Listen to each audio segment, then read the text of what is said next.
Welcome to Scary Stories, the channel that tells you scary stories.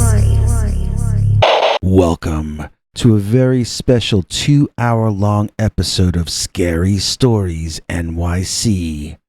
I'm your old pal Bigfoot. Today we've got the best Dogman stories of the past month, plus this all-new story we like to call Chased by the Dogman. Dear Scary Stories NYC. When I was 18, I took up running. I didn't really have the proper shoes for it at first, though, so I saved up and sacrificed until I could afford the best running shoes available back in those days for doing daily runs like I wanted to do. When they arrived in the mail, I was so excited that I couldn't sleep that night. I ended up getting up before dawn and decided to break them in right then and there. I would go for a pre-dawn run and open a new chapter in my life. I had no idea there would be someone there pacing me on my inaugural run, and that someone would be the Dogman. I decided to jog over to the forest near me and run through nature. I was a bit too happy about those sneakers, and I wasn't thinking that there might possibly be anything dangerous about running through a lonely area in the dark. Of course, I would never do that now, and neither should you. Besides animals, there are the human kinds of predators that exist in dark, lonely places, waiting like spiders for you to wander into their figurative webs. If you're gonna run, try to do it where there are lights, and if possible, where there are other people. If you can't manage that, then maybe run on a treadmill in a gym. It's not worth putting yourself at risk in the name of getting healthier.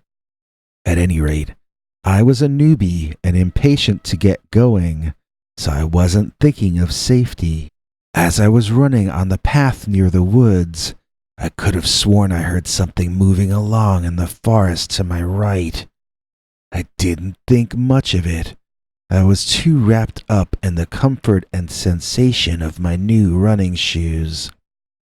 The noise got louder, however, and it broke through my reverie and began to worry me a bit. Then, whoever it was emerged behind me on the dirt path, and I turned to see that it was not a person at all. It was an animal, a very tall animal, and it was somehow jogging behind me on its hind legs. I panicked and ran faster. I kept looking over my shoulder, and the creature was keeping pace no matter how fast I ran. It didn't seem to be trying very hard either. I was certain it could pass me, so why didn't it? I stopped in my tracks and just turned to stare at it while I panted and tried to catch my breath. It stopped too, and I studied it.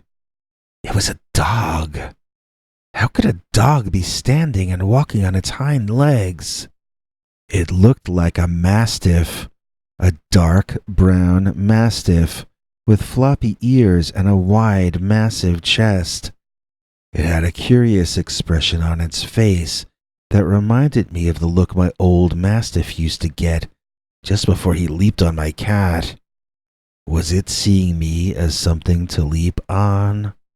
I resumed jogging, planning on taking a turn and heading for home at the next left. But that next left wasn't due to come up for another 5 minutes or longer. I looked behind, and the Dogman was still there, still keeping pace with me. Not getting any closer, but not falling back either. It noticed me looking at it and gave out a little woof noise, as though I was beginning to annoy it. I looked forward again and began silently praying. Apparently, sometimes prayers do get answered, as I heard a car's engine behind me. I hoped the driver would see the monster and let me get in, and I began waving my arms for him or her to see me before the vehicle even came into view. It was a compact car driving on the street next to my dirt path. The driver saw the monster and swerved, beeping its horn. I gave up hope of the driver stopping for me as he or she sped up, apparently frightened of the immense dogman. As the car sped up to get away, that dogman dropped to all fours, and then I could see how fast it could actually run. It must have been doing over 20 or 25 miles an hour as it kept up with that car until both of them were completely out of my sight. I've seen big cars chased by little dogs before, but that was the first and only time I ever saw a little compact car chased by a dog that was bigger than it was. I stopped to catch my breath and let my heart recover from the fear shooting through me, and calculated in my head what was the fastest route home. The rest of the story, fortunately for me, is uninteresting. I made it home safely, obviously, otherwise I wouldn't be here to tell you all about it. I've never gone back to that place to run, and I've never run alone that late at night or early in the morning ever again. I take my personal safety a lot more seriously ever since that time I got chased by the Dogman. Stay tuned. We have 2 hours of the best of Dogman coming up right after this. In the description of this video, we've got a link to our new Scary Stories t-shirt. It's our classic skull logo, and it says Scary Stories underneath in the kaiju monster font. It comes in black and also black and other dark colors such as black. Good for ladies or gentlemen, hoodies too, whatever you need. The Dogman. In our driveway. Dear Scary Stories NYC. When I was a kid in the early 1980s, my mom brought me and my 2 sisters out to the movies one night. Maybe it was to see E.T. the Extraterrestrial or something like that. Anyway, when we drove back home, we were unable to pull into our garage because the path was blocked by what we might now call a dogman. First, I should explain the layout of our driveway and garage. We lived in a small house with a medium-sized backyard. Along one side of the house was a long driveway lined by trees on the far side, so even though the next house was actually very close by, it gave the feeling of a private country lane. The garage was old and wooden and way down past the end of the house alongside the backyard. Now that I hope you have the visual, I'll return to the story. Okay, so we 3 kids were all excited and happy. We kept begging our mom to stop for ice cream on the way home, but she repeatedly declined our requests. That didn't stop our celebratory mood, and we stayed loud and having fun all the way home. When we were about to pull into our dark driveway, however, Mom let out a gasp and asked for the 3 of us to be quiet. We shut up and looked forward to see what she was talking about. There was a man, a very tall man, or rather, the dark silhouette of one.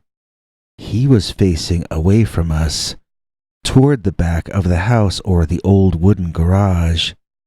It was so dark there at night that he was not visible until the headlights of our car shone directly on him. My younger sister asked who that man was, and my mother shushed her. She beeped the car horn, and the man turned around. Except This was not a man. It was some kind of prehistoric dog monster standing up on its hind legs. We all screamed, my mother included. She bravely honked the horn one more time, but that thing did not move out of the way. Instead, it started walking toward us. I could see it much more clearly as it approached the headlights. It had very tall ears, like a hare, but pointed on top like a Doberman. It had a mouth of fangs, more like a snake, mixed with a big cat than a dog's teeth. I don't remember details like whether its legs were those of a man or those of a dog, and I don't remember much about its arms or front paws. I do remember that it was dark and shaggy all over, and I do remember that it had the craziest looking eyes I've ever seen on any living creature.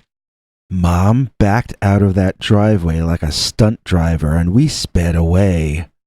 Once we were a couple of blocks further, all of us sitting in stunned silence, Mom made an announcement. "New plan," she said. "We're all going to Dairy Queen." We cheered up very quickly, as you can imagine. Mom let us stay much longer than usual at the ice cream place, and we were up past our bedtimes, but eventually the store had to close and it was time to go back home. When we got there, the dog-headed man was gone and we were exhausted. Mom had to carry my younger sister in as she was already asleep, even with all that sugar. I don't remember ever discussing the dog man again, and we never saw him or anything else as strange as he was ever again either. I just assumed it was a rare kind of animal and that it had just been randomly passing through. It wasn't until the 21st century, though, listening to Dogman stories on YouTube, that it dawned on me that these things are not considered real animals by society. Mom passed years ago, and neither of my sisters remember the incident, or at least neither is willing to admit they do, so that's about all I can tell you about that incident. As years pass, I find it odd that I only become more and more confused as to what I actually saw the night that there was a dogman in our driveway. Even though this channel has New York City in the title, we rarely get a chance to tell stories that took place within the city limits.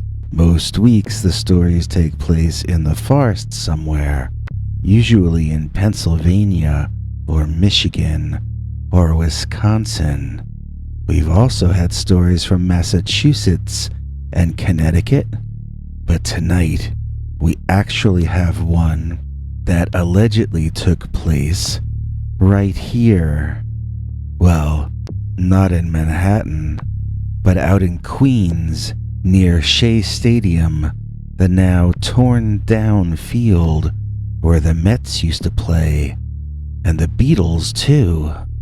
The Mets these days play in a park named after a bank, so you know this story took place in the New York City of the distant past, in the late 20th century. New York back then didn't need werewolves to be scary. It was quite terrifying all by itself. So make sure your doors and windows are locked.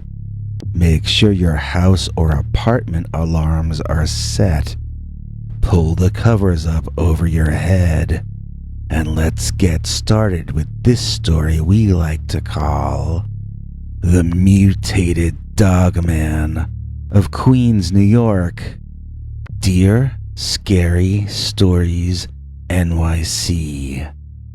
I actually have a Dogman story that took place in the 1980s in an outer borough of New York City called Queens, New York. Queens is probably best known for giving birth to the Ramones, the creators of New York City-style punk rock. It's also home to the Mets, who are the lesser-known baseball team from the area. When I first moved to New York, I dated a young woman who was a Mets fan. She was nice in all other ways, but the poor dear was afflicted with a love of this weird team that played in a weird place for people who hated the Yankees because they were talented and rich. I went to one baseball game with her one time, and it led to a frightening encounter with a hideous, mutated-looking, walking dog-type monster. In retrospect, what went after us that night had to have been none other than the Dogman. This story happened in the 1980s, as I said, but I don't really remember which year. I'm guessing probably 1983 or 84. We both had the day off, and it was incredibly hot and sunny out. We took her car out to Queens. I didn't drive. Although not a native New Yorker, I had adapted to living in the city quickly. Trains and cabs for me. No looking for a parking space or paying for it either. For a while, I also rode a bike around until I realized how stupid and pointlessly dangerous that is, and I went back to walking, or subway, or cabbing. Don't take a city bus in New York unless there is no other option. The G-force in those buses is literally worse than astronauts experience when flying to space. So, we got to the area near Shea Stadium where the Mets used to play back then, in the heat of the afternoon. She knew a place to park that was free, but it was also dangerous, and she said she never knew if the car would be there when she got back. One time, she told me, all her hubcaps were stolen, but the engine was still in place, so she counted herself lucky. We began the long walk in the intense, oppressive sunlight toward the stadium, through some of the ugliest places that could possibly exist on Earth. We walked on this overpass over what I think used to be a river or stream. I smelled intense chemical odors and saw fumes lifting off the water. I use the term water only in the loosest sense, as whatever was down there was a mix of green and orange colors with white froth on top from whatever was bubbling up from below. And I mean literally bubbling. And when the bubbles would pop, visible, noxious, chemical-smelling fumes would loft up to the bridge above. I felt like I was going to faint, and by the time we were over the bridge, I wondered if I had permanently injured my lungs. She, of course, said I was making too big a deal about it, but then again, she was a native New Yorker and a lifelong Mets fan, so I should have expected nothing less.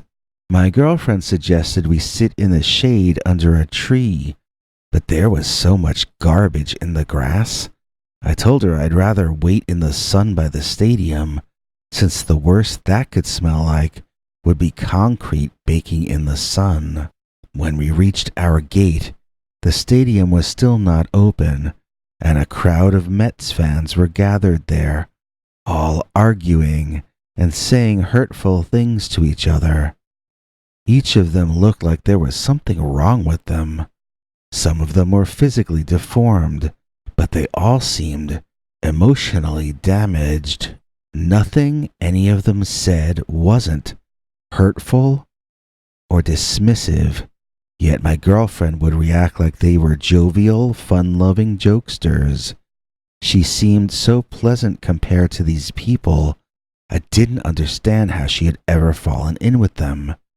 And they all knew each other, these people who showed up early for Mets games in the 1980s. They were members of a small and exclusive community of people who supported their team, no matter how pointless or depressing it got, and they hated everyone else in the world who didn't. Once we got inside, it turned out we had to sit through batting practice and all sorts of hanging around and playing catch because it was still hours from game time. I was so bored, but I liked that girl a lot, so I endured it and kept my complaining to myself.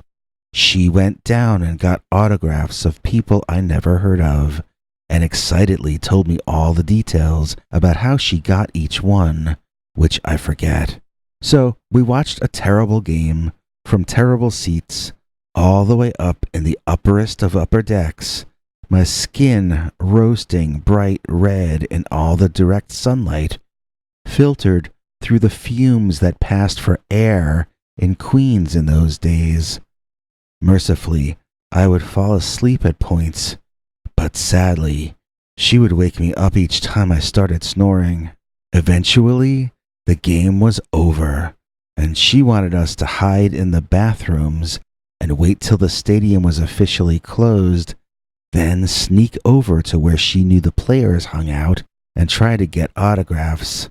I absolutely refused such a plan. I wanted to go necking in her car. After all, her car had a working air conditioner. At least it did when we left. Hopefully it would still be there when we got back. She preferred that plan to her own, and we began the long, dangerous walk back to where we had parked.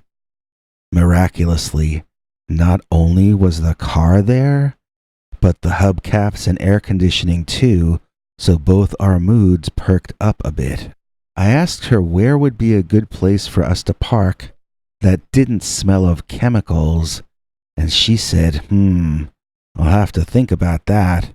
Before going to search for some dark, secluded, and romantic place, she checked her watch and announced there was still time to go to the Lemon Ice King of Corona. That sounded like an air-conditioned place to me, so I said fine. As it turned out, the only air conditioning at the Lemon Ice King was the evening breeze, as it was just a big outdoor Italian ice stand, basically. You stood outside, ordered what you wanted, then stood there consuming it. Very romantic. I refused to have one of the ices until I was assured by the management that the ices were made with water and ice shipped in from very far away.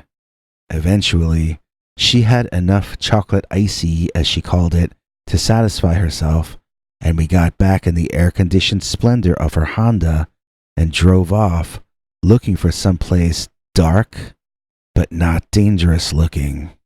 I have no idea where we ended up. I don't even know if we were still in Queens by then, but I think we were.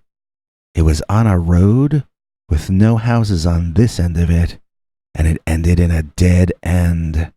There were trees on 3 sides of us, and that was about as romantic as it was going to get in Queens in the 1980s. She told me if I saw flashing lights from a police car to let her know because she didn't want to get a ticket. For me, the police seemed like the last thing we should be worried about. Little did either of us know that the only thing that would menace us that night would be something that wasn't human at all. So we started kissing and hugging and all that sort of mushy stuff in the splendor of her Honda's air conditioning, and soon we were lost in our own little world. When she glanced up out of the front windshield and screamed, I almost had a heart attack. I was imagining a gang was there or someone holding a weapon pointed at us or some such thing. When I looked where she was looking, though, it was something I could never have expected, and I joined her in screaming at the top of my lungs. There was something in the trees, and it was peeking out at us. It was a face of some sort, a hairy, ugly, deformed face. I didn't understand at all what I was looking at. Was it a Halloween mask? If it was, it must have been left on a hot stove too long because the right side of the face didn't match the left side. Come to think of it, the top half didn't match the bottom half either. When it saw us, looking back at it, the face jumped up and down and shook the tree it was standing behind. I shouted at my girlfriend to start the engine, but then I saw that the keys were not in the ignition. She screamed at me, "I forgot where I put the keys." Actually, there were a few expletives included in her shouting, but you get the general idea. She didn't remember where the keys were, and we were trapped there until she did. I asked her how she could even be running the AC with the keys removed, but she just cursed at me some more. Apparently, while leaning over to look on the floor and reaching deep into her jeans pockets, she accidentally leaned on the steering wheel and beeped. That thing in the bushes took this as a personal offense, and he made this sick sort of barking sound so loud that I could hear it even with the air conditioning blasting and all the windows rolled up. The creature leaped out into the relative light in front of the tree he had been behind. At this point, we got a fairly clear look at the thing from its head down to just below its knees. I couldn't see its feet past the front end of the Honda, but it was now mostly in my view. Let's just say that the more I saw of this thing, the less I understood what I was looking at. First of all, it was not some guy wearing a mask. It was a living creature. It was deformed all over, and it was in a bad condition. It was covered in dark fur all over its body, but matted and discolored. I'm not sure exactly what I mean by that. It was almost like the fur couldn't decide what color to be. It was straight in spots, curly in others. Then it seemed stained in places on top of that, like a radioactive Easter egg or something. This was a large creature, larger than a man, but it was not muscular or in good shape. It reminded me of a sickly old basketball player covered in mangy fur. It walked bipedally, but seemed to limp and list to one side. It had a dog face, but almost looked like the face had been partially melted off. One eye was up too high, and the other was down almost to the cheek level. One eye reflected light back as red, and the other reflected a greenish blue light back to us. The eyes stared in two different directions, and I couldn't tell for sure what it was looking at. The snout was long, but covered in cut marks and bruises. When it opened its mouth to bark and roar, the gums looked diseased, and some of its fangs were missing. I didn't know if it was going to try to kill us, or if it was going to drop unconscious in front of us. Although super skinny, it also had a kind of a pot belly, almost as though it were expecting a baby dog man. I don't think it was, because I'm 99% certain this was a male. I'm not sure why I'm so positive about that, but it just did not seem in any way to be female. My girlfriend looked up from her key search and got an eyeful of the creature. That caused her to go back to shouting and screaming incoherently. The more upset she got, the more upset the dogman got, and now it slammed both front paws down on the front end of the Honda. Using the car to support itself, it started unsteadily working its way around to the driver's seat side. It seemed deeply offended that she was shouting, and it wanted to personally let her know all about its displeasure. When it was on my girlfriend's side of the car, the thing began slamming both paws at once against her window, leaving these nasty smear marks on the glass. The paws of the thing were big, and the extra claw, or dew claw, or whatever it's called, was on the side, basically where a thumb would be. But I want to stress that this thing did not have thumbs or hands, just large paws that seemed to be mutating into thumbs. Maybe if it could have had viable offspring, then it might have had children or grandchildren with opposable thumbs. But I doubt this animal could have picked up or held anything in those paws. My girlfriend was screaming at the thing to stop. I'm not sure if she was more afraid of it breaking in, or of her not being able to get the stains it was creating off her vehicle. What kind of animal leaves stains and residue on everything it touches? Maybe this thing was part snail or slug, I don't know.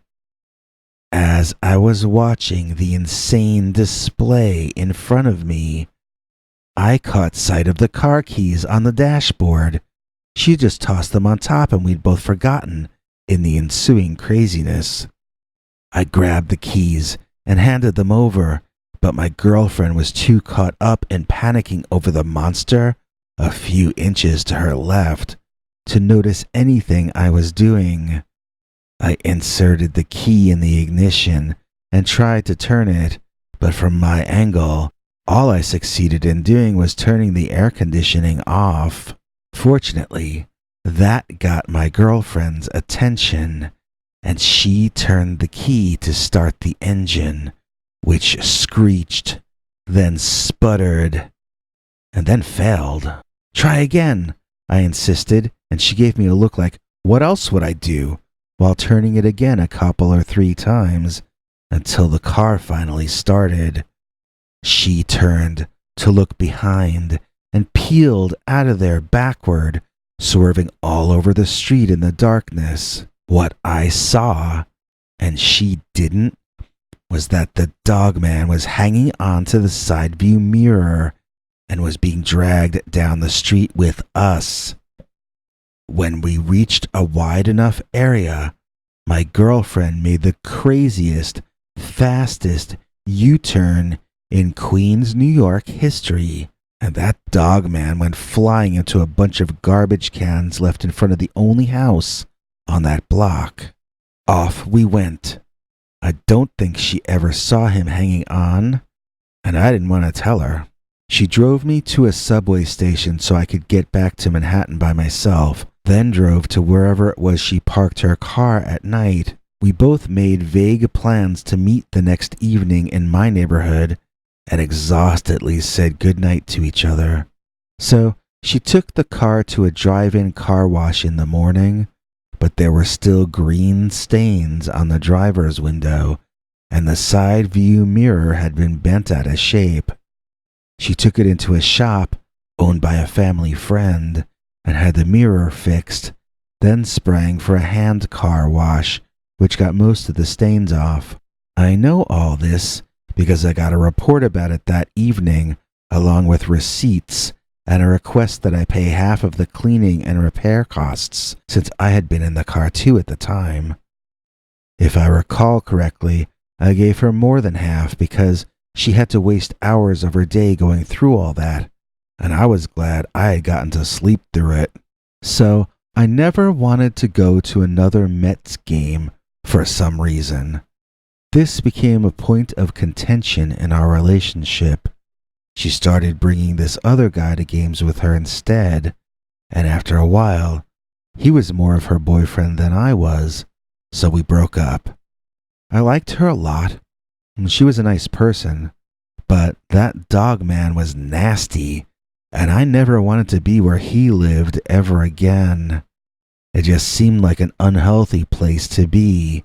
It seemed toxic and radioactive over there. So I married a woman who was as uninterested in sports as I was, and we were lucky enough to have a couple of healthy kids, and now they're grown themselves and out on their own. I consider myself lucky to have all this, as it could have all been taken away by the horrifying, diseased, and mutated dogman of Queens, New York. Welcome to Scary Stories NYC. I'm your old pal Bigfoot. We've got a double-length story today for Werewolf Wednesday, so let's jump straight into it. We call this one Dogman. Premonition. Dear Scary Stories NYC, I was particularly interested in a story you guys ran recently about dreaming of Dogman. Something sort of like that once happened to me. In my case, it was a recurring dream, far more realistic than a normal dream, and while it was going on, I felt certain that I was witnessing a foreshadowing of an actual future event involving an attack from the Dogman. This happened 3 years ago when I was 18 and still living with my parents in a suburban community in Ohio. I am the youngest of 3 kids, and the other 2 had already moved out when this started taking place. Although we all used to sleep upstairs, my parents had moved their bedroom downstairs, and my mom turned their old room into her office. She would work from there during the day, but at night, I was the only one upstairs. My 2 older brothers' rooms were basically how they had left them, little shrines, you might say. So it could be a little weird up there at times, but I was 18, and for the most part, I appreciated the extra privacy that this arrangement brought me. First, let me tell you what happened in the dream. Then I'll explain the context it happened in, and what my friends and family initially interpreted the dream to mean. Okay, it all starts with me in bed asleep, both in reality and in the dream. There's a scratching at the bedroom window closer to my bed, and I try to ignore it. Then there's a loud screech, and I wake up to see a cat on the ledge. Yes, it's a black cat, as corny as that sounds. Whoever writes my dreams uses a lot of common tropes, so maybe that means I'm a dullard or something. Okay, so there's a cat on the ledge of my second-story window, outside behind the screen. Although this had never happened to me in real life, it wasn't that shocking in and of itself because there is a roof over the back covered porch in the house, and that's just a couple feet below the window. A cat could make that jump without trying hard, and in the dream, that's what I feel happened. So it's not that spooky, it's just annoying. I whine to the cat to go away, but it won't. Tired and unhappy, I sit up in my bed to address the cat further, but my sitting up scares it away, and it jumps down onto the roof below and runs off. I'm about to go back to bed, but I decide I'd better relieve myself instead first. I get up and can't find my slippers. I see my socks from the prior day balled up on the floor. I'm sorry, I'm kind of a pig, and that's what I do before bed. I pull my socks off into little sweaty, smelly balls and just leave them there to smell up my room all night. So there are socks, but no slippers. Okay, fine. I'll go out to the bathroom in my bare feet. The floor in my room is carpeted, but the hallway is a wooden floor. It feels icy cold out there. So cold that I consider getting my sneakers or maybe another pair of socks just to walk the 10 feet to the lavatory. I decide to brave it, and when I take my first full step into the ice-cold hallway, I can see my breath turn into smoke before me, and the dim lights in the hallway flicker. I take another step, and they flicker again, as though my feet touching the ground is interrupting their circuit. I wonder if I'm going to be electrocuted if I walk any further, but I take another step anyway. Now, the lights cut completely out. Rather than feeling fear, I instead feel a sense of relief that at least I won't be electrocuted on my way to the toilet. Continuing with my next step, I notice I cannot move my feet from the floor any longer. They're stuck where they are, as though glued to the spot. Now, for the first time in the dream, I'm officially frightened. This is a bad predicament, and there is nobody around to help me. I was gonna have to free myself alone, and I had no idea how to do that. That's the point in the dream when I begin to hear the steps leading upstairs begin to creak. Someone is walking up the carpeted steps, slowly, getting closer to the top with each step. The sound is ominous, as I know it's not my mother or my father coming. My mind races through who else it might be, but there's nobody else in the house. Who is coming up the stairs? And why are they doing it so slowly and deliberately? When the sound reaches the top, I can now see a dogman, a classic, tall, bipedal, black dogman with pointed ears and orange glowing eyes. Smoke floats out of its nostrils as the air upstairs has gotten so cold. It truly looks like a demon from hell. As scary and frightening looking as most dogmen are depicted in drawings and in costumes, this one was that times 12. It was ugly too, in a disgusting way. It looked like a savage thing. It looked like it killed to survive. And now, it was looking my way. I felt trapped. I was trapped. I tried to break away. I shouted for my parents, but no sounds came out of me. I tried to re-enter my bedroom, but my feet were sealed to the ground. The dogman had no such problem while traversing the hallway, though. He came closer, step by slow step. He seemed to be taking his time and enjoying all of this. Maybe he doesn't get out much. So I'm screaming and I'm crying, but I'm making no noise.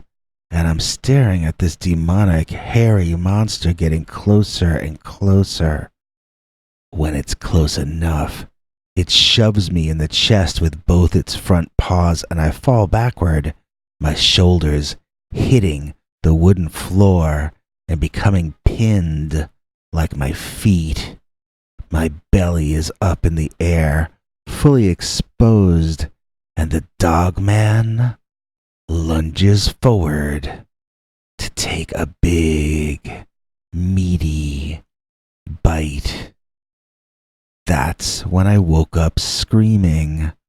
Unlike in the dream or in sleep paralysis when you try to scream but are unable to, I literally woke up screaming from this dream. It felt more real than reality itself, but I understood immediately that this was a dream. It was just a very different kind of a dream. I used to have my friend Devin over a lot, and sometimes he would sleep over. We were very close. I had a girlfriend who would come over a lot too, but I had just broken up with her a week or two before the first dream. Since it was a very bad nightmare, both my parents and also Devin openly suggested to me that it was just my subconscious working through my breakup with that ex-girlfriend. Although I was still hurting from the breakup, the idea made no sense to me, and it just didn't feel right in my belly, if you'll excuse the pun. Whatever had caused the dream didn't have anything to do with my ex, as far as I could tell. So, I forget how long it was before the exact same dream happened all over again. The black cat at the window, which runs off when I sit up, can't find my slippers. The lights in the hallway flicker when I step on the wooden floor, and a blackout happens as the dogman comes up the stairs to eat me up for his doggy dinner. As much as I'm trying to make light of it now in the retelling, that second dream was much more frightening than the first one. I felt like I was losing control of my mind, and I felt like someone was trying to tell me something. Or maybe warn me of something. Another interval of time later, and the dream repeated itself again. When I woke up from that one, I was bitter. I felt certain this was a premonition of my own doom, and I felt angry at everyone else who was going to live past me. I imagined being at my own funeral. It would have to be closed casket, since I was done away with by this savage, dog-like beast. People would say phony stuff they didn't mean about me, trying to paint a picture of me as someone I was not. Others would be bored and waiting for it to be over. Maybe some would cry, but most likely more for themselves than for me. Then I fast-forwarded a year in my mind and everyone had forgotten me. Even my mother had moved on. She redecorated my room while she still left the other two as shrines to my brothers. It was fun to think of them, but it was painful to think of me. Better to move me fully to the past. To say that I was feeling sorry for myself would have been an understatement. I felt very put upon and unloved. Although I never thought the dreams had to do with my ex-girlfriend dumping me, the hurt from that definitely made it harder for me to deal with my own dreams, cornering me and pushing me around, which is what this all felt like. I felt betrayed by the world, and even by my own subconscious. Okay, Devin told me he was going camping with his parents for a week, and that gave me yet another reason to feel sorry for myself. Poor, poor me. Not even a friend to hang out with in these dark, dark times. So, a night or two or three after Devin left, here's what happened. I was asleep in bed in the middle of the night, and I was awakened by something scratching at my window. In my head, I visualized that black cat from my dream. I cursed at it, then rolled over to look at the window. It was a cat, all right, but not the black one. This was an orange cat. It meowed like it wanted to come in. I reached over the edge of the bed, not getting up, and felt around blindly for a balled-up dirty sock. Finding one, I tossed it backhand toward the window screen and hit close enough to scare the cat off. I was about to go back to sleep, but realized I should probably make a bathroom run since I was already awake. Sitting up, I thought, here's where I can't find my slippers. But I looked down, and there they were. Slipping them on, I stood up and hesitated, then decided to bring my cell phone with me. If the dogman showed up in the hallway, I wanted to try to take a picture of it.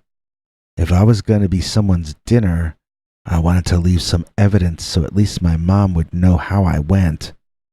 I was half asleep, and this all made sense to me. I opened the camera app on the phone and turned the flash on. This was when I went out into the hallway and switched the lights on. They came on very dimly, not at full power. I stepped into the hallway, and they went completely out. I froze in place, terrified. The dream was playing itself out in real life. I had my camera ready, and I listened for the footsteps on the stairwell. It was very quiet in the house, so quiet that I could hear crickets outside the window in my room. I listened harder, wanting to hear every bit of sound I could possibly make out.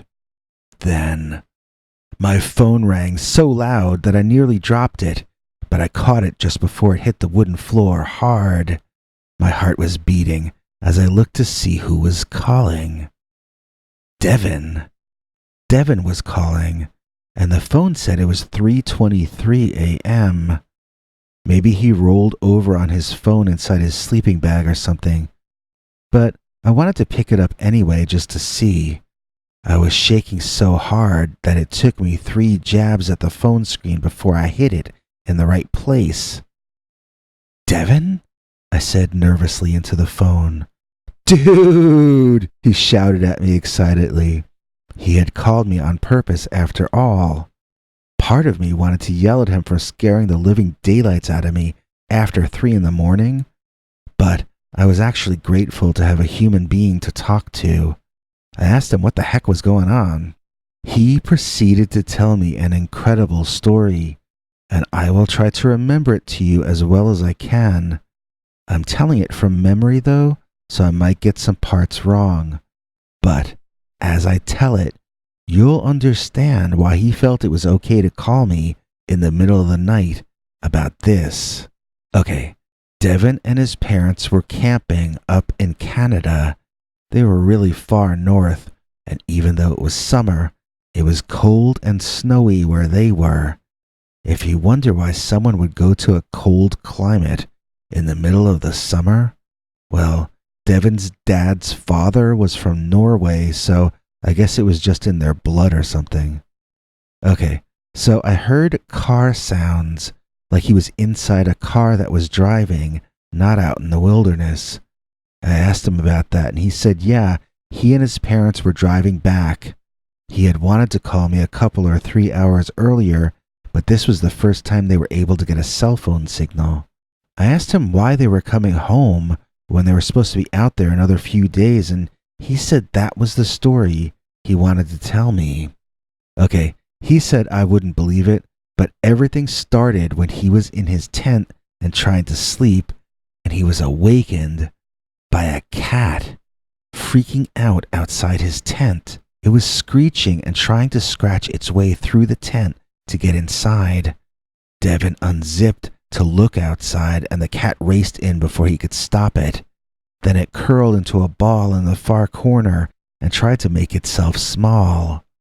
When he would approach it, it would hiss and try to scratch him. And yes, it was an all-black house cat, a very small one. Realizing it wasn't safe to stay in the tent with that little thing, Devin got out, planning on staying up the rest of the night and trying to nap during the day after the cat had left. He was sleepy, and he wasn't wondering why the cat was freaking out. He just figured it was crazy. It was a lot colder outside the tent than he had expected it to be, and he could see his breath in front of his face. This made him feel that he had to relieve himself, so he put on his boots loosely and took a step or two out of camp. The snowy ground was very muddy, and his boots quickly got stuck in the deep wet mud. Since he hadn't fastened them on well, he was able to slip his feet out and walk backwards onto the drier ground. As he did so, he heard someone or something coming out of the trees in the darkness. Turning his cell phone flashlight toward the sound, he saw the exact same thing I had been whining about seeing in the hallway in my dreams. He said it was like a dogman, but it was so much uglier than he had ever expected a dogman to be.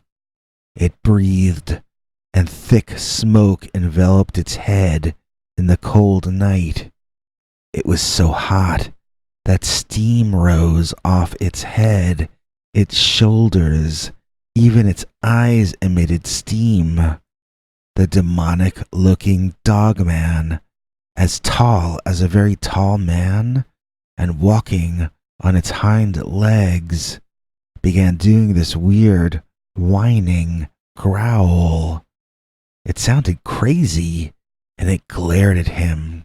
Even when Devin moved the phone flashlight away from the creature to try to find the photo app on his phone, he could easily make out the location of the monster by its glowing, steaming orange eyes. They were lit from within because the campfire was out. There was no light source that could have caused eye shine there.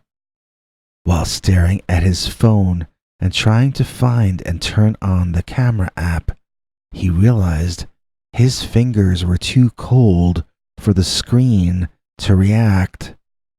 While sticking one hand under his armpit to warm it, he heard the creature starting to walk toward him in the muddy ground. Schlock, schlock, schlock.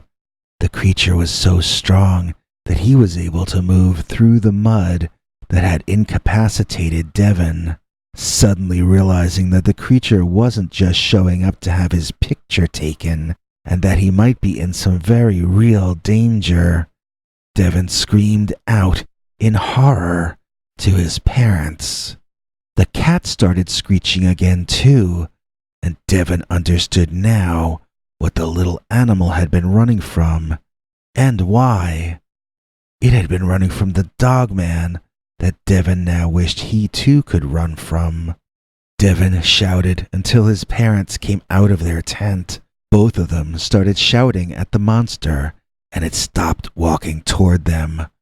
Devin's mom shot their flare gun up in the air, momentarily blinding Devin, and the dogman had run away out of sight before Devin's eyes had adjusted to the darkness again.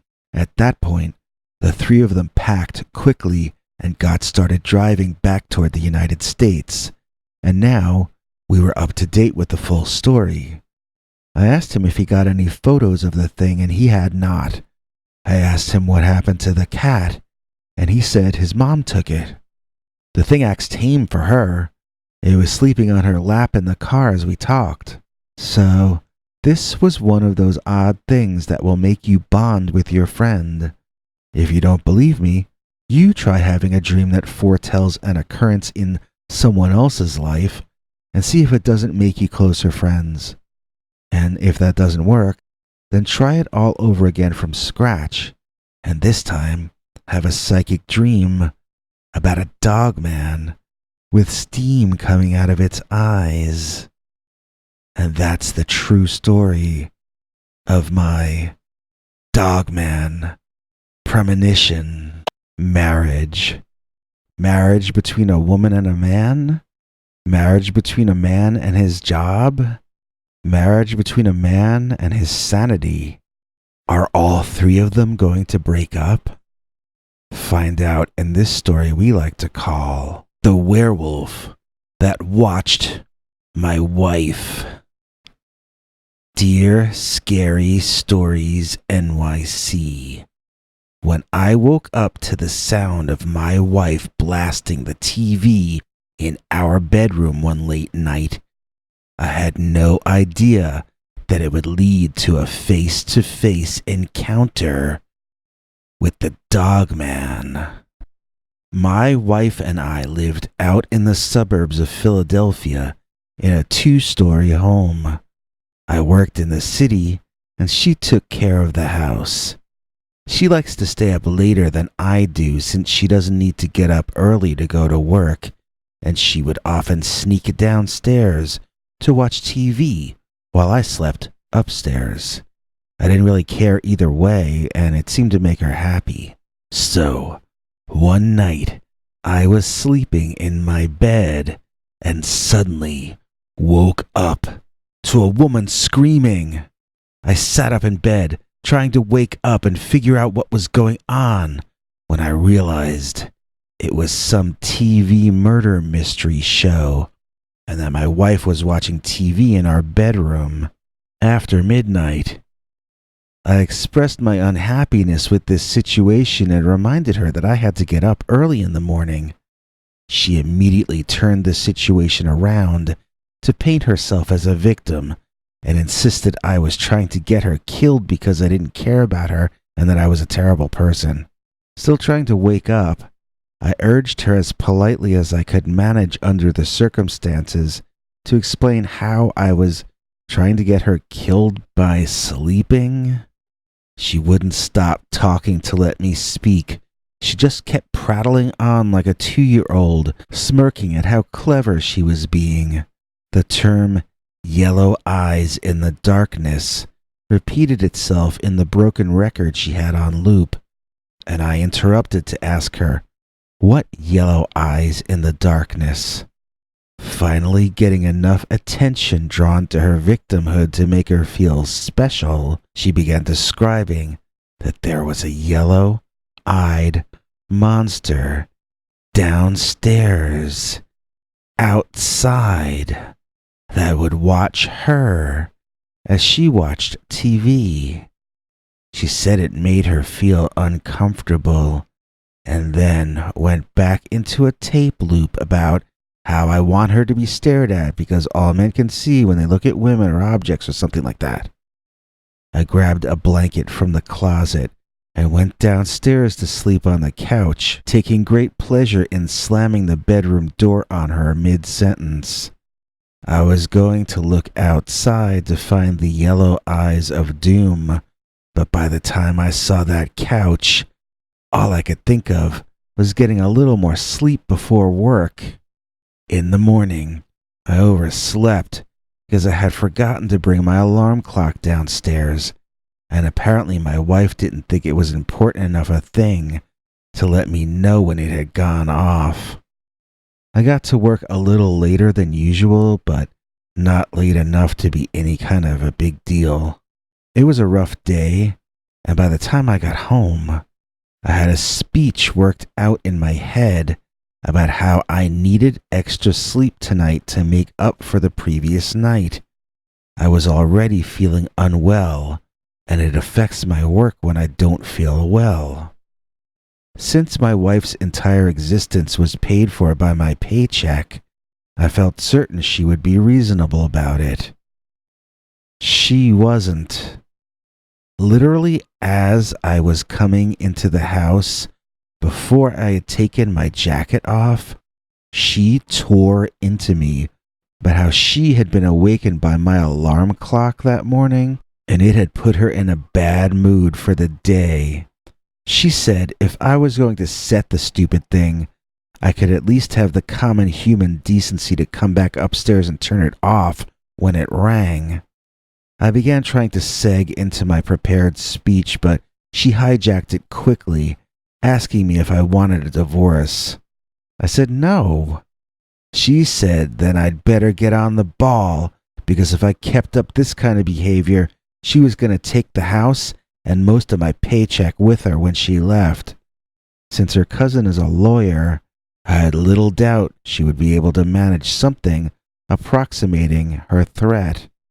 My wife's browbeating continued until I asked what was for dinner and got a lecture about how she wasn't my slave. I put my white noise on loud on my phone. Yes, I keep white noise on my phone to deal with my wife on nights when she's feeling extra victimized and therefore extra important. I threw something from Trader Joe's in the microwave. Then, after eating, I went straight up to bed. Around 3 a.m., bam, I heard some kind of explosion. Was the house falling in? Were we being bombed or something? No. My wife was watching a war movie on the TV in our bedroom. Yellow eyes in the darkness? I asked. I know that already, she shouted, as though that weren't a non sequitur. I'll take that as a yes, I mumbled and grabbed my alarm clock. She screamed at me, demanding to know what I had said under my breath. Then she demanded again, and again, and once again I enjoyed slamming the bedroom door on her mid-sentence. I knew she would be too lazy to run out after me. So, once again, I passed out on the couch without even looking out the window. At least my alarm clock went off at the correct time, and I got to work when I prefer to get there, but my boss Maureen could tell that I was not 100% myself. She pulled me into her office and asked me what was wrong. I told her that my wife was insisting that a yellow-eyed animal was staring at her, so she was now blasting the TV in our bedroom at night when I was trying to sleep. Maureen asked if I had headphones for the TV, and I thought about it. Well, we didn't, but we could watch cable on our laptops, and we have headphones for those. Maureen asked me if my wife would be cool with that as a solution, and I just laughed. I would get lectured for the rest of my life about how I wouldn't let her watch TV because I was sexist or something, I told her. She said that maybe my wife just wanted attention and to have her concerns taken seriously. She said I should offer to stay downstairs that night and watch out for the yellow-eyed fiend and give the bedroom up to my wife. I asked her how that was a solution since I would never get to sleep in a bed again. Maureen got on her laptop and opened a search browser. Then she typed in a query about what kind of animals have yellow, glowing eyes. The top answer was raccoons. She said I should watch for the raccoon, and when it appeared, if it appeared, shoo it away by making a lot of noise at it. Then I could tell my wife I had chased off her monster. It might fix everything all at once. I had no better idea of what to do, so I said I'd try it. That night, I brought my wife flowers and went through the whole rigmarole of apologizing for not taking her problem about the yellow-eyed monster seriously enough, and I offered to stay downstairs and watch out for the thing myself. He doesn't show up till at least midnight, she told me, sometimes not till 3 a.m. Great, I thought, but I acted unperturbed by this news. I said I'd set my alarm clock for midnight. She was skeptical and still treating me like I did something wrong, but she agreed and went straight up to her room, our room, and I was left to make my own dinner, as usual. At midnight, the alarm went off and I woke up, bleary-eyed and groggy. I looked outside, but wasn't sure I could see anything. I was too tired. I set it again for 2:30 and tried to go back to sleep. I wasn't able to get much rest, but I know I was sleeping when the alarm went off the second time. Rubbing my eyes and sitting up, I immediately saw them. The yellow eyes. They really did look like yellow eye shine, staring directly back into the window at me.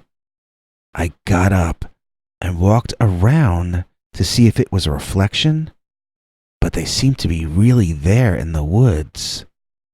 It was up about 8 or 9 feet off the ground, so I reasoned that the raccoon must be up in a tree, on a branch.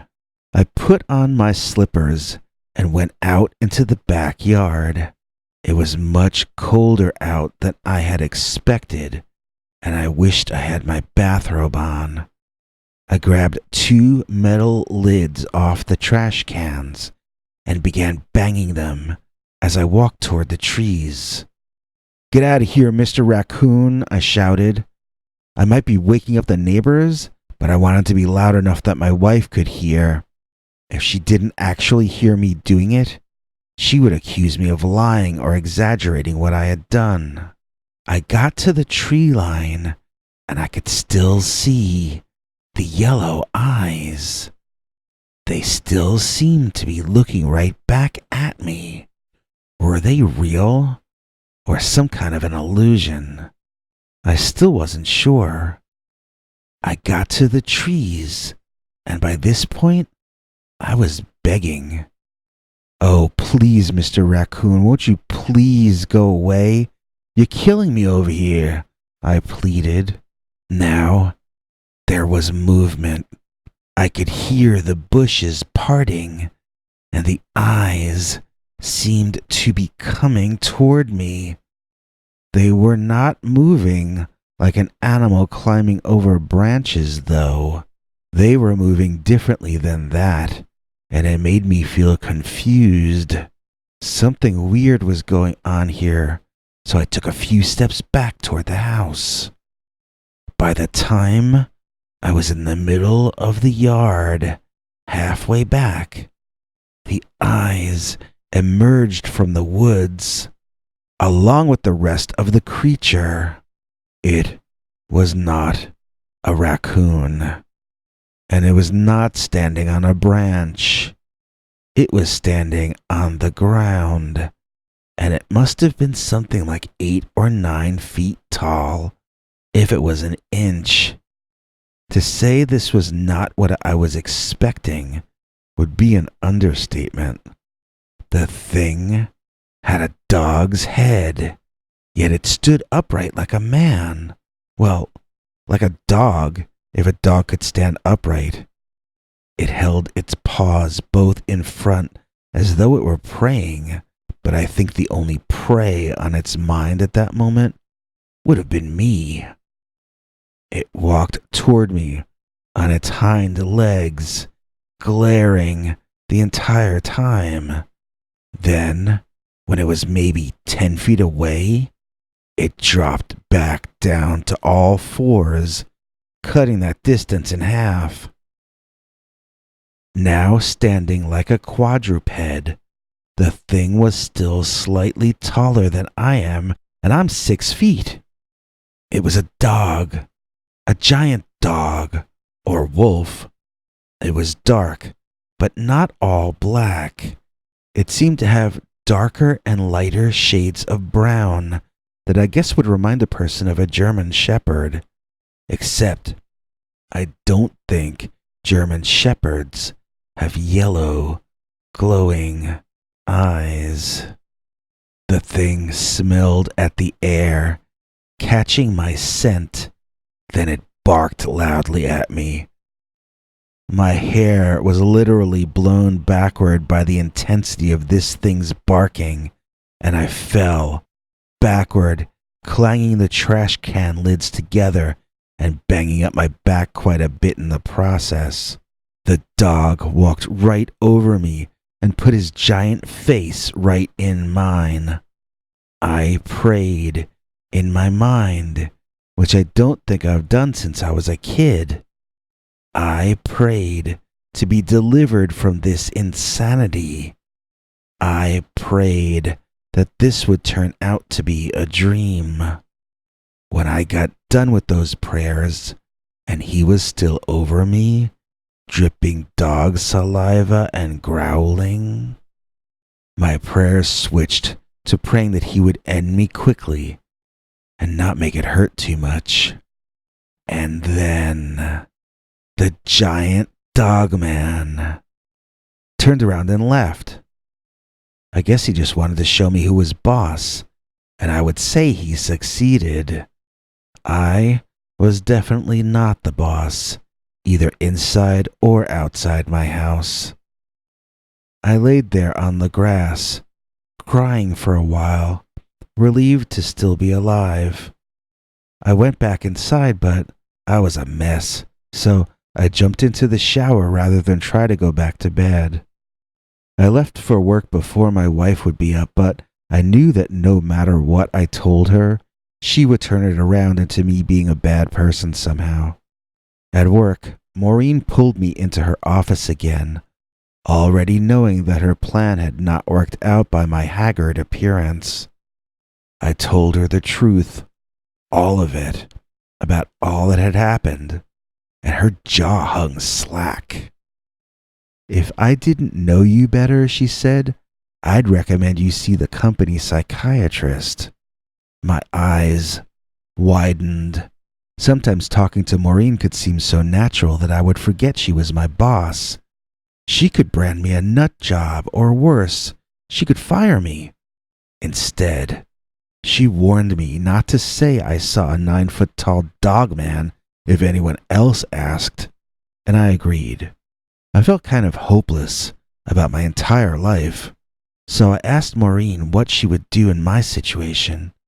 She responded that she would tie my wife up near the trees all night and hope the dogman kidnapped her, and we both had a good long laugh.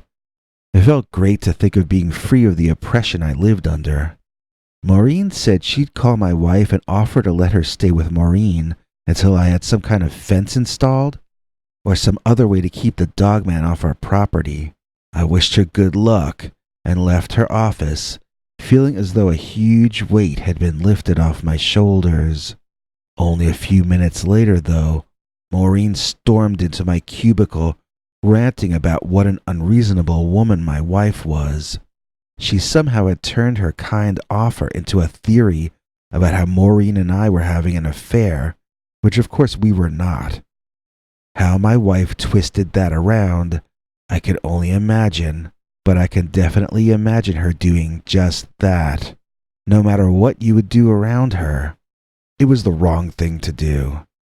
So, Maureen offered to let me stay at her place instead, and I quickly agreed.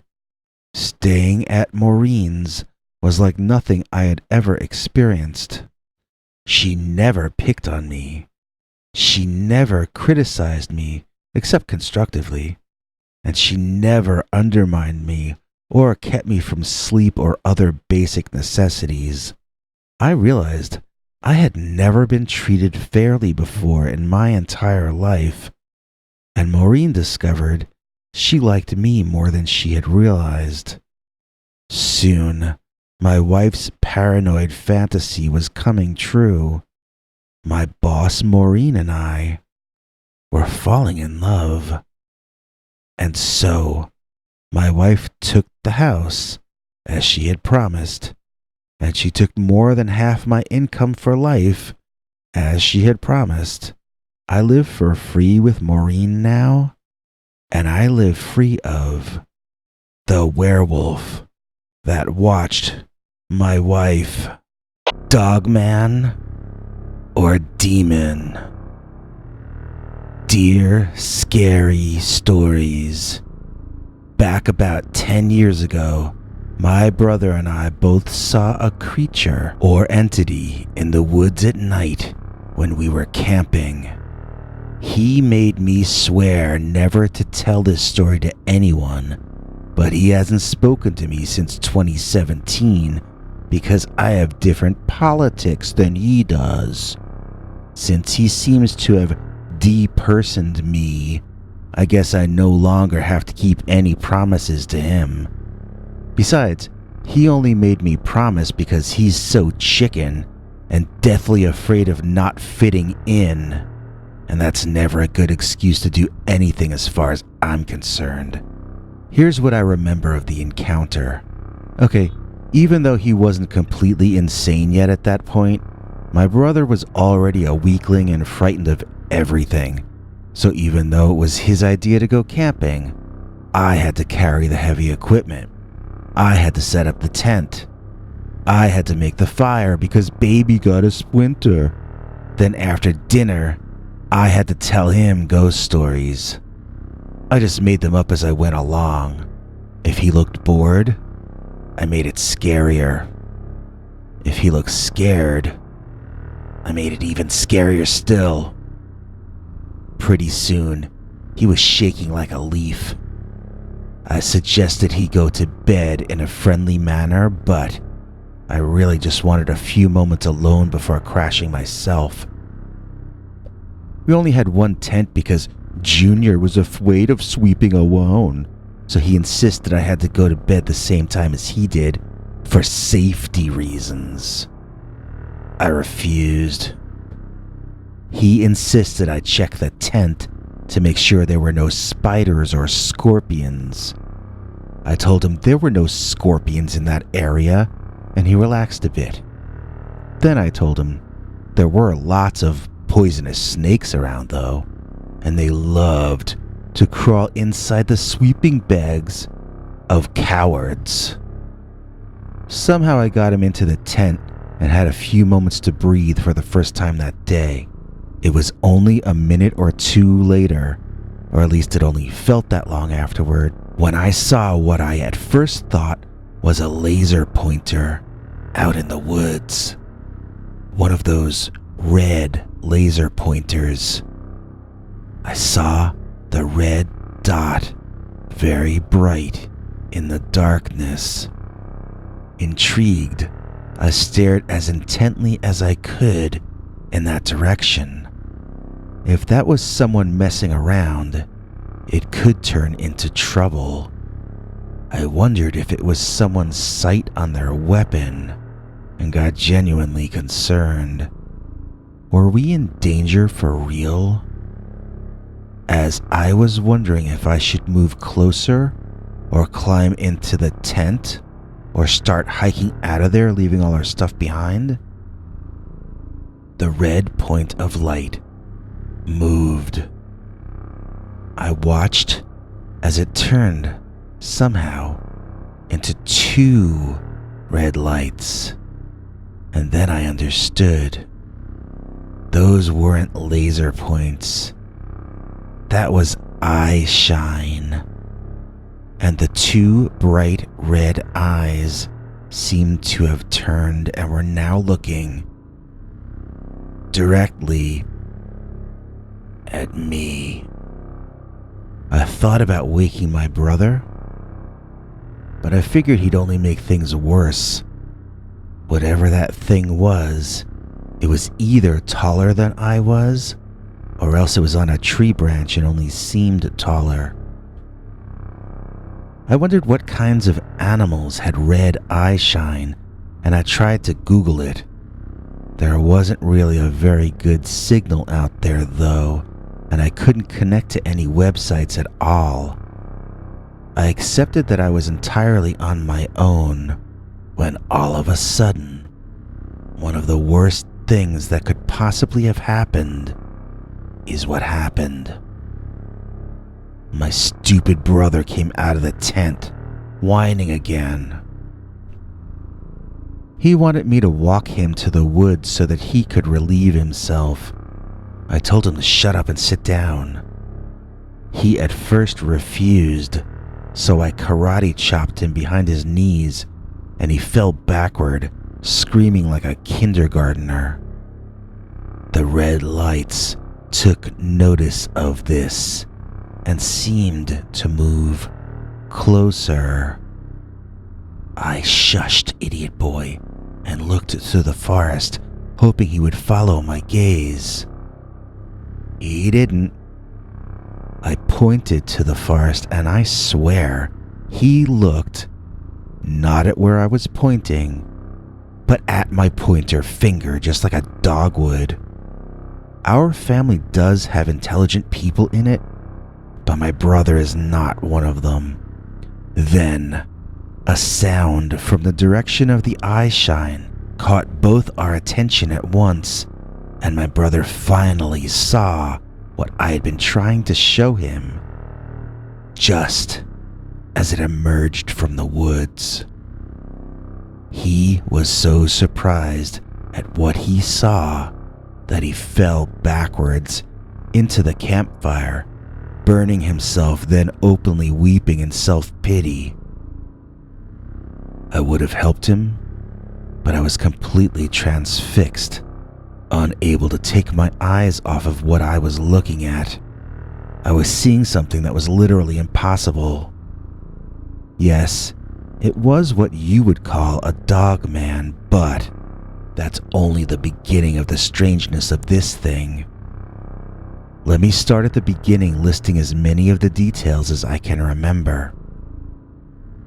It stood there, fully exposed, right in front of the trees, not moving at all, so we both had time to study what we were seeing. Well, I did at least. My brother had relieved himself in his underoos, so he was whimpering about that and the burns he had given himself. Nevertheless, when we discussed it for the couple of years we remained friends after that, we always agreed completely on the description.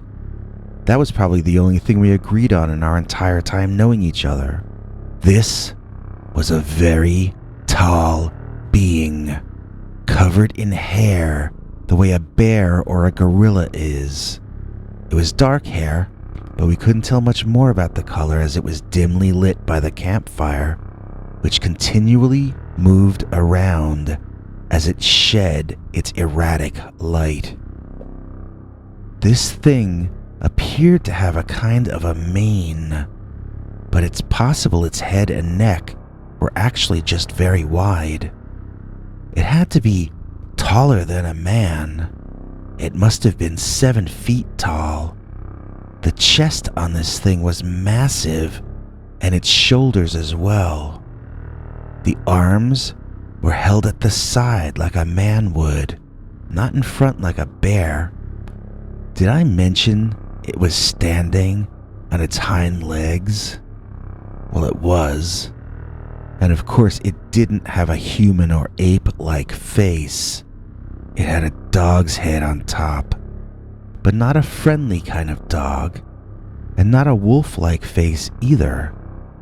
It didn't have its tongue hanging out, and it seemed to have a calm intelligence about it. That was probably the most unnerving part. It was not just an animal. It was probably more intelligent than I was, and I'm certain it was far more intelligent than my brother. I felt as though it were communicating with me, and I knew it was saying bad things. It was telling me I was going to die. It was telling me it was going to hurt me and my brother, and it was telling me to sit still, right where I was.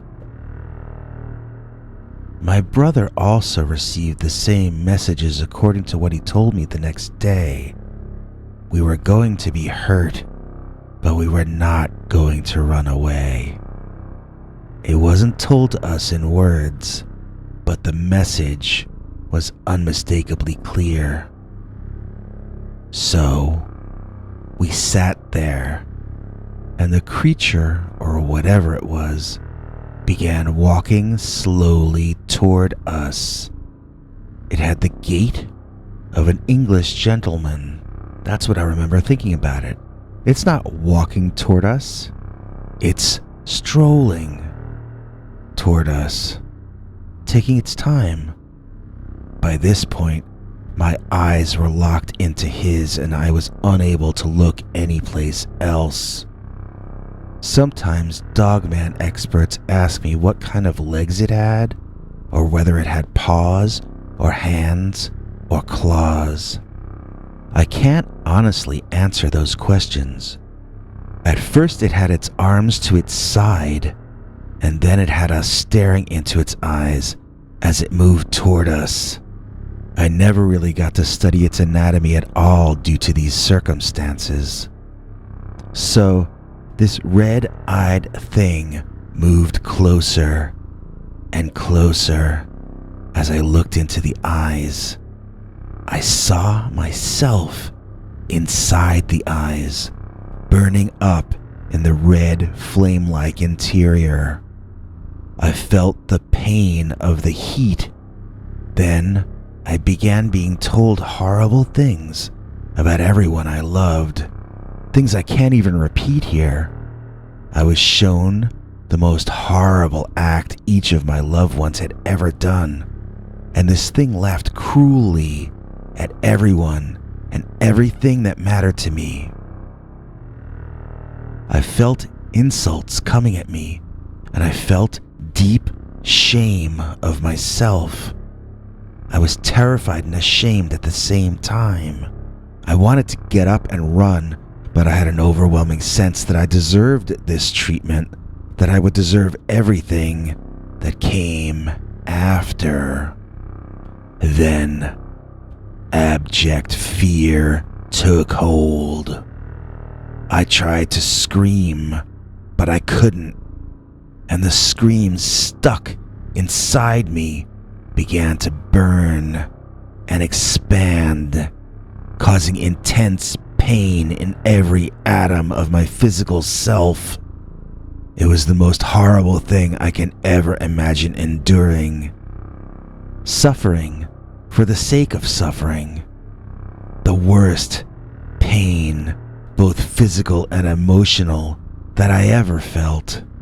Far worse pain than I actually thought was even possible. I could hear my brother scream, and he said later that he heard me scream, but I was unable to scream, at least in my experience of what was happening. And then it was morning. I ached all over, and my brother was covered in dirt and grass. The campfire was out, and we were free to leave. So we did. Needless to say, I've never been camping again. Whenever I see stories about Dogman, I want to read them or listen. I've never heard one like this, though. Was what we experienced actually a Dogman? Was it some kind of demon? What could it have been, and why did it choose to attack us? Is it limited to living in the forest, or can it come after me? Honestly, that monster or whatever it was is the one thing in my life I can't understand, and the one thing I'm unnaturally afraid of. Do you have any idea what that was? Hope you enjoyed that story. Stay tuned, we've got another scary story right after this. I'd like to take a moment to say that if you have a scary story you'd like to tell us here, you can write Peter at peterbernard.com, or you can call our new Scary Stories hotline number and leave it to us in the form of a voicemail message. It's easy to remember. 804-LESCARY. That's 804-LESCARY, or 804-537-2279. Rock-Throwing Dogman, as told to Peter Bernard, read by PQ Ribber. Eagle O tells us the following. I was out camping with my ex-girlfriend in the Pine Ridge campgrounds, which is north of Gettysburg and south of Harrisburg. This is prime Bigfoot area. They even have the white Bigfoot over there. That's how squatchy it is. So me and my girl, let's call her Lindsay, both knew we should keep an eye out for our forest brothers. So anyway, we set up our camp and lit a fire, and we were cooking some beans or something for dinner. Lindsay kept telling me to cut it out, and I kept asking her, cut what out? And she just kept saying, cut it out. She kept acting more and more annoyed, which got me more and more annoyed because I didn't know what she was going on about or why she was upset. I was confronting her and angrily demanding she tell me what the problem was when, bam, something hit me hard on the side of my head by my temple. Lindsay said, "I didn't do it," which I already knew since she was standing a foot in front of me. Whoever threw that rock had to be standing to my left.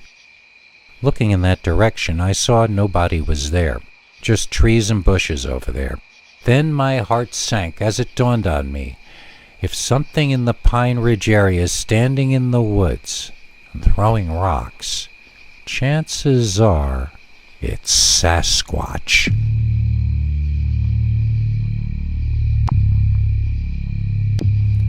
Under my breath, as quietly as I could, I whispered to Lindsay, "It's Bigfoot. Let's pack up quietly."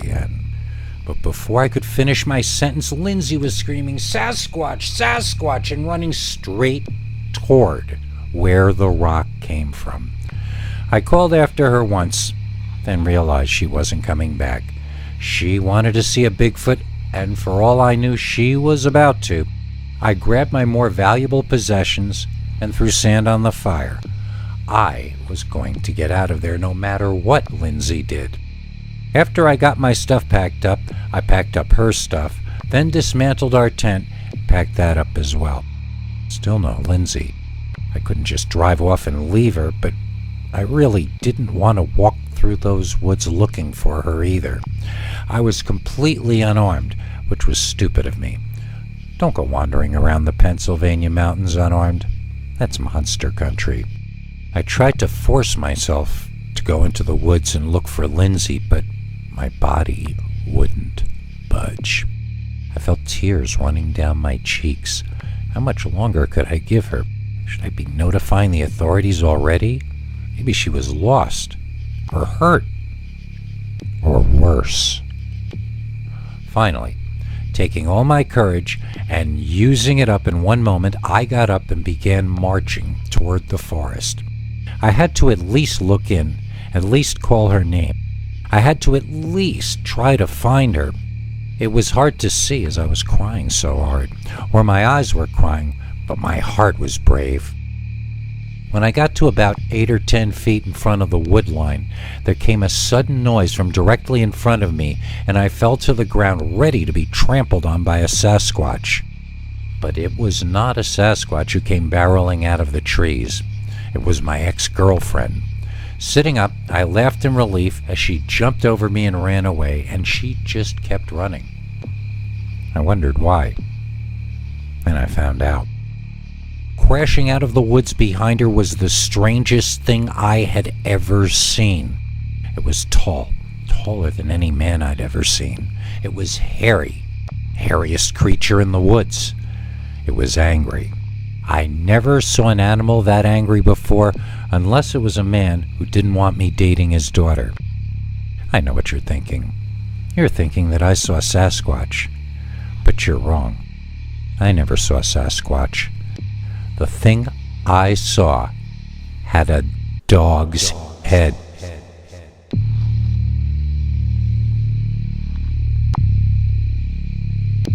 Its legs were all wrong, too. They bent backwards where they were supposed to bend forward.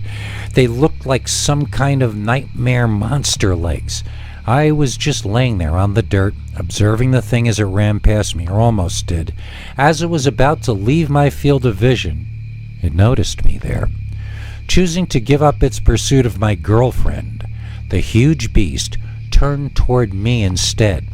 I scrambled to my feet to run, and the thing roared at me.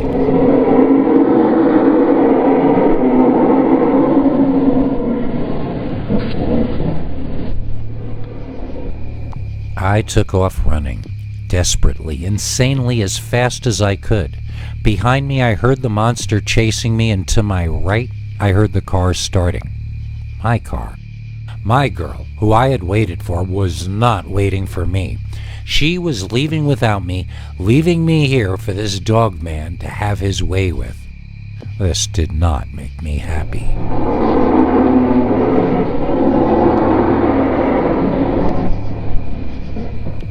Filled with adrenaline, I made a beeline, not back to our camp, but forward to the road out of the campground that I knew Lindsay was going to have to drive my car down. Somehow, I made it to the road just before the car reached that area and waved my arms to stop. I could see that she saw me. I could see also that she was not stopping. I literally had nothing to lose, so I just lay down in the road. Let her run me down. It would be more merciful than anything the Dogman had planned. Fortunately, she stopped the car and I scrambled around to the driver's side, pulling the door open and looking this heartless person directly in her eyes. Either you slide over, or I'm pulling you out of this car, Grand Theft Auto style, I warned her. And she scooted over to the passenger side, knocking a bunch of my stuff over in the process. The next few seconds played out in slow motion. I had one foot in the car and I saw the Dogman exiting the forest. He was heading directly for my door. I hit the gas with my right foot as I pulled my left foot into the vehicle. The car lurched forward, heading diagonally across the road, heading toward the embankment on the side. The Dogman grabbed my car door by the handle. Fully in the car, but with the door wide open and the Dogman holding on, my ex-girlfriend screamed in my ear. She was just a bundle of help that night.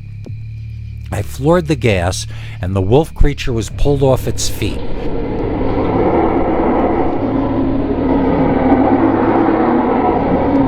I could only drive so fast on that country road. It's not exactly a highway, but I went as fast as I could, and I swerved left and right. The Dogman held on tight. If I didn't get him off the door handle before I had to stop the car, he was going to be able to reach in and grab me. I made a crazy decision. I drove directly at this large tree to the left of the road. It was very close to the side of the dirt path, and my plan was to try to basically scrape the Wolfman off the side of the car using that tree. Fortunately for all three of us, it never came to that. The Dogman let go rather than smash into the tree, and we drove off to safety. I didn't close that door for another quarter mile or more, but it didn't matter. The danger was over. And so was my relationship with that girl that we're calling Lindsay. I don't think I have to explain why I broke up with her. I think you can tell me why I did, now that you've heard the story. The thing about this story that took me weeks to realize is that we had rocks thrown at us, then we saw a Dogman emerge from the woods. So many times people have stones thrown in their direction, and the general accepted belief is that this is Bigfoot doing it to scare you off his hunting ground, or maybe where it's raising its young. My ex-girlfriend and I are living proof that sometimes the creatures throwing stones in the forest are not Sasquatches at all. Sometimes the things throwing rocks in the woods are Dogman.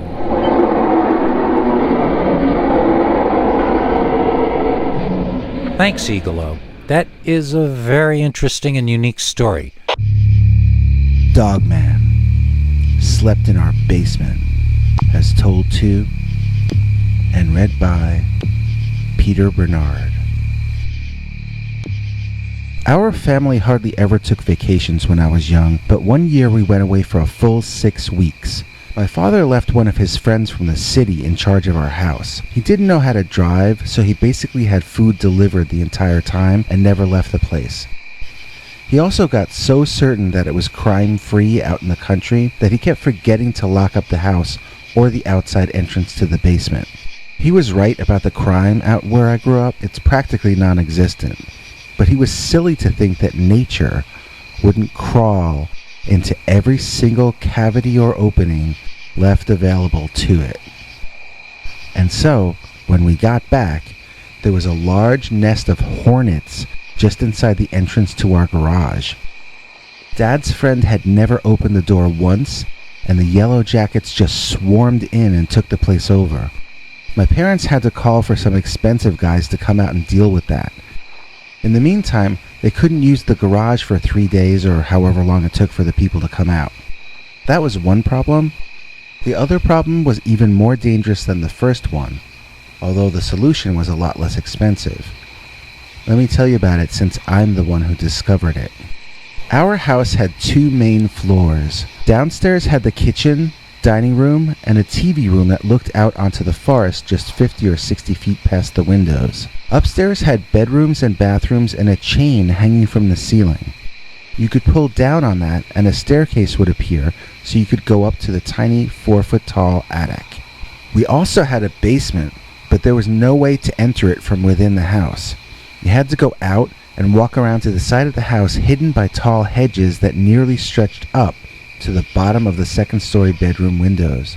There at your feet would be a diagonal double door which, when opened, revealed old concrete steps leading down to the old cool cellar.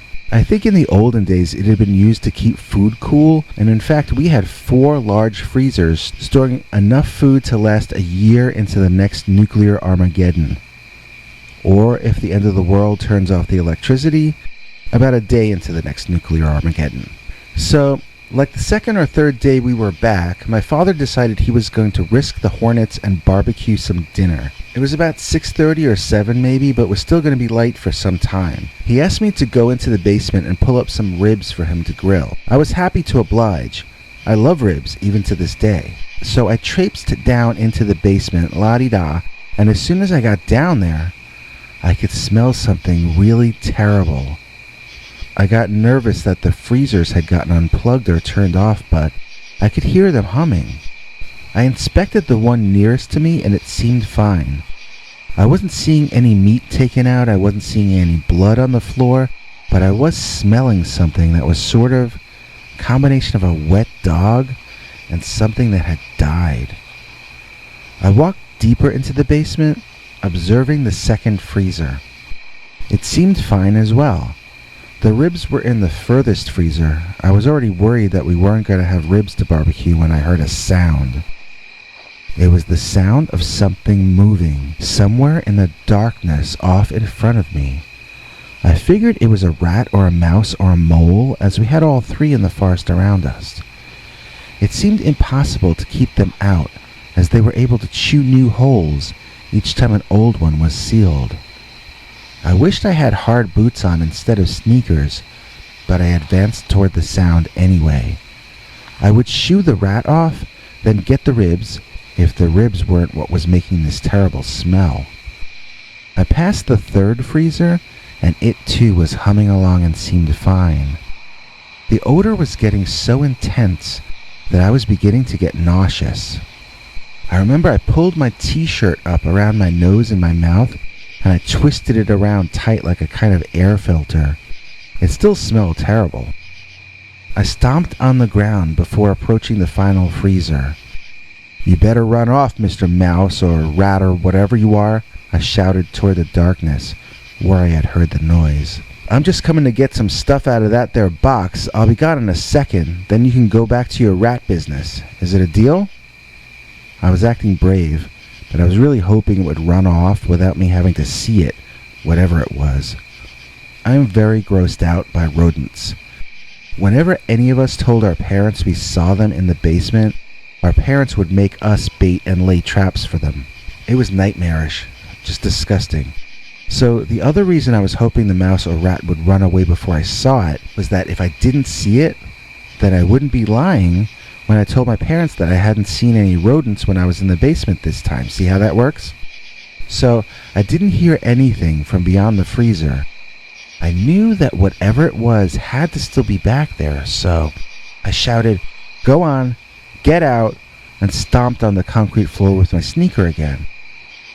Nothing. Cautiously, I took a step forward and kicked the freezer as hard as I could. Then I jumped back, scanning the ground in case something came scurrying in my direction. Nothing came scurrying in my direction, though. Instead, something rose up beyond the freezer. I gasped so hard I choked on my gasp, and then I coughed. I was red-eyed, coughing my head off when I watched the thing rise up and up.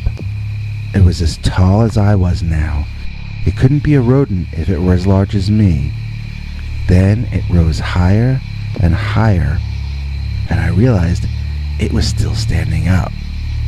It was taller than any man I'd ever seen, and almost entirely black. It looked like the silhouette of a man, but it wasn't a man. It had the head of a dog or a wolf or something. Very tall ears, very bad breath. This thing was what was smelling like death all this time. I took a few steps back toward the cellar door, and that thing sort of barked. It was so loud it hurt my ear, and so did the echo and the echo of the echo in that hard-walled basement. As I raced up the stairs, the loud barking had alerted my father, and he was trying to run down the stairs as I was trying to run up. He screamed at me to get out of his way, but I screamed back that he needed to get out of my way. I eventually crawled under his legs as he shouted at me, using all the words he told me I wasn't allowed to use. I got out of the basement just as my father got far enough down the steps to see the dog-headed man was running directly toward him and the exit.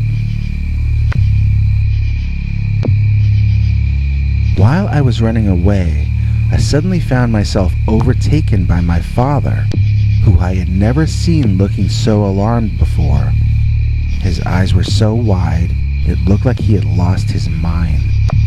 Suddenly, both of us were overtaken by the dogman, who ran up to the edge of the forest and turned back, facing toward us. We both made a sharp U-turn and ran back into the basement, closing the door behind us to keep that thing from following us back inside. We had a chain and a lock for that door, but my father's friend just hadn't used it. We chained the door up again, and that was the last time we ever had to deal with an animal that large in the basement ever again. None of us had any idea we had a werewolf-type creature walking around our neighborhood. We have never seen it again since, and my parents both still live there.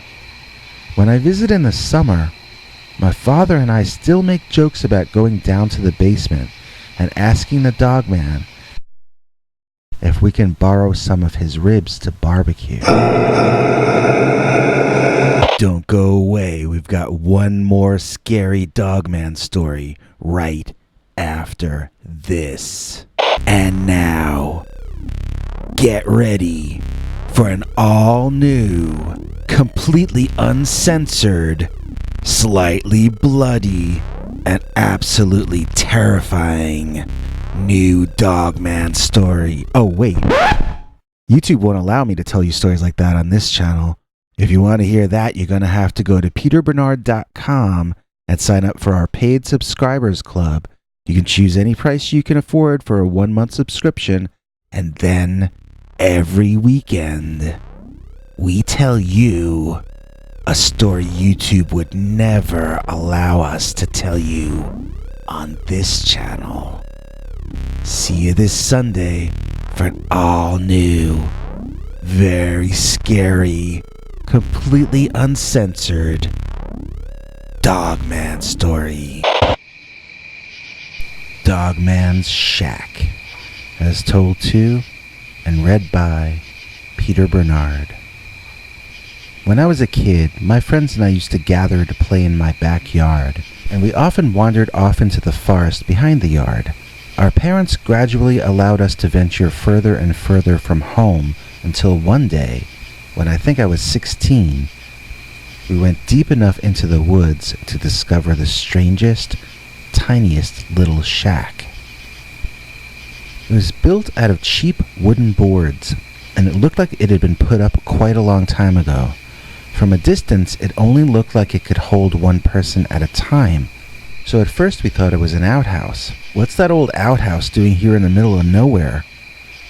When we got closer, we could see it was about the size of a medium-sized closet, and all 4 of us could fit inside as long as one of us stood outside and leaned in.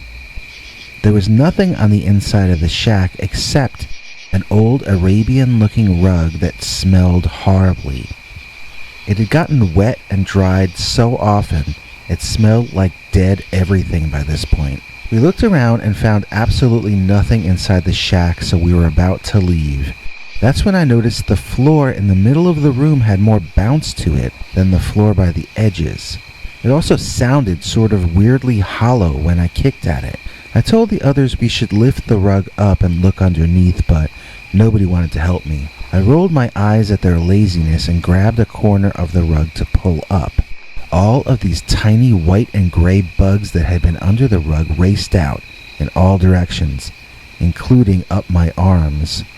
I screamed and ran outside, trying to get the bugs off of me. Some of them ran inside my clothes. It was gross, and I itched all over. While I was dealing with the set of issues that this had introduced, one of my friends started shouting at us that there was a trap door under the rug. Now the others joined forces to lift the nasty old rug and throw it out of the shack. The trapdoor was unlocked, and it opened easily, revealing a ladder leading down into the darkness. We couldn't see the bottom of the ladder, but none of us hesitated in immediately climbing downward. This was, by far, the coolest thing we had ever found in that forest or anywhere else. This was the early days of cell phones, and either we didn't have flashlights on them or we forgot we did. One of the guys had a little flashlight on his keychain, and that provided all our illumination. At the bottom of the ladder, there was only one way to go, and that was a primitive tunnel that stretched out further than our light. We started down in that direction, excited but quiet. We were aware that a loud noise underground could lead to a cave-in. We had learned that from the TV. Plus, I can't speak for the others, but I had the weird vibe that someone or something might have at least once lived down there. If we didn't run into someone alive, we might run into their remains. I wanted to explore until the keychain light started to go out, then split out of there and maybe come back the next day with better flashlights.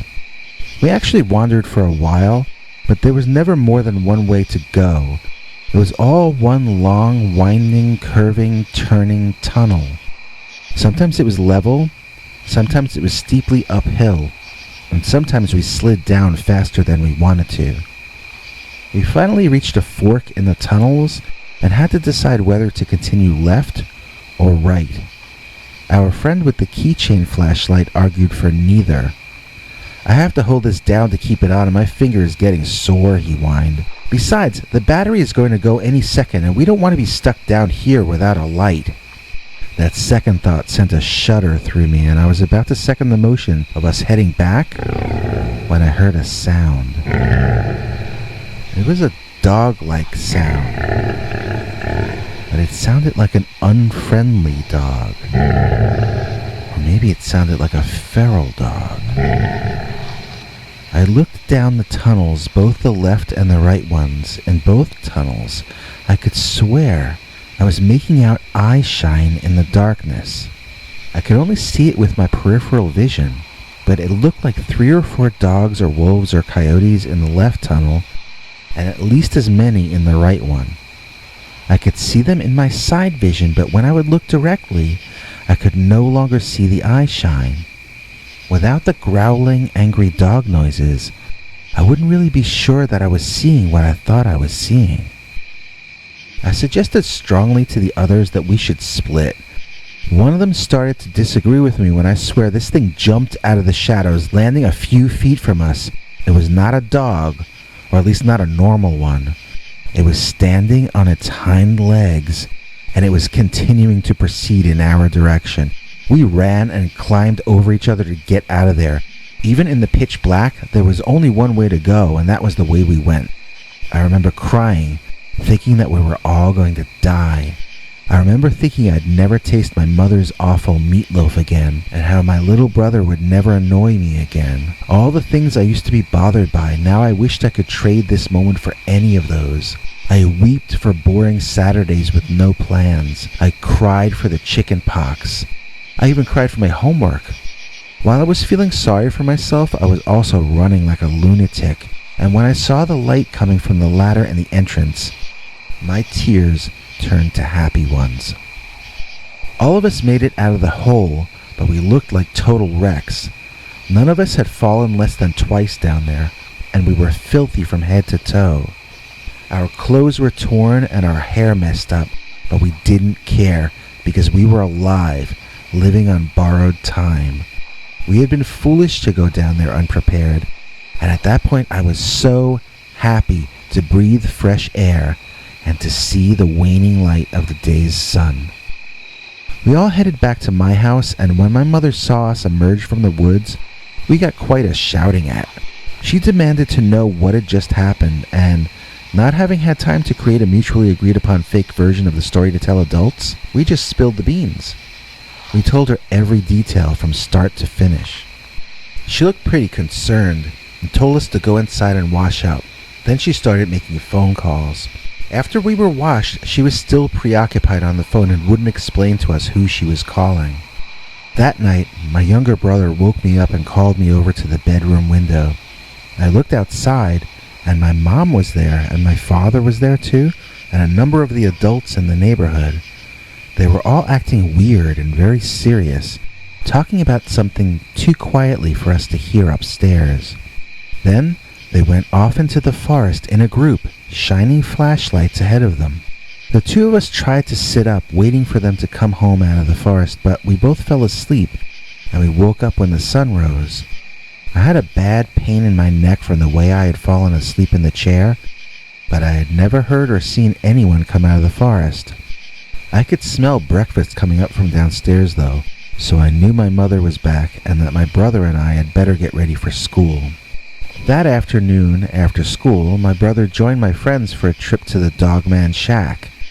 This time we each had a nice big flashlight with us, so we felt we were thoroughly prepared for our adventure. When we reached the shack, though, we found it burned to the ground, rug and trapdoor included. And now the ladder hole was entirely filled with rocks of all sizes, from boulders down to pebbles. It looked like it would take a year to excavate that hole and get back down. That must have been what the adults were doing in the forest the night prior. They must have been closing off this hole. That meant they knew about the shack, and they knew about the hole with the ladder in it. Probably they knew about the Dogman. What else did they know that they weren't telling us? To her dying day, my mother refused to tell us anything about that hole or the Dogman. She denied having gone into the forest that night. She denied knowing anything about a group of adults burning the shack down. She insisted she thought we made up the story of the shack to cover for having gotten ourselves so dirty. Even on her deathbed, when she knew she was going to die, she refused to admit that she knew about any of this. So, as scary as that Dogman was, and as terrifying as our near miss with death was, the fact that my mother refused to ever let loose with even one secret about that underground tunnel system seems like the most frightening part of this story of all. What could be down there that would be so much more terrifying than the Dogman which we had already seen? What was that tunnel system? Where did it lead? And what did it have to do with the parents of my old neighborhood? Now that my mother is gone, these are questions that I will never know the answers to. In fact, the only one with answers about that place is the Dogman. Do you have a scary story you want us to read on the show? Just call our voicemail hotline, 804-LIST-SCARY. That's 804-537-2279. And now for something completely scary.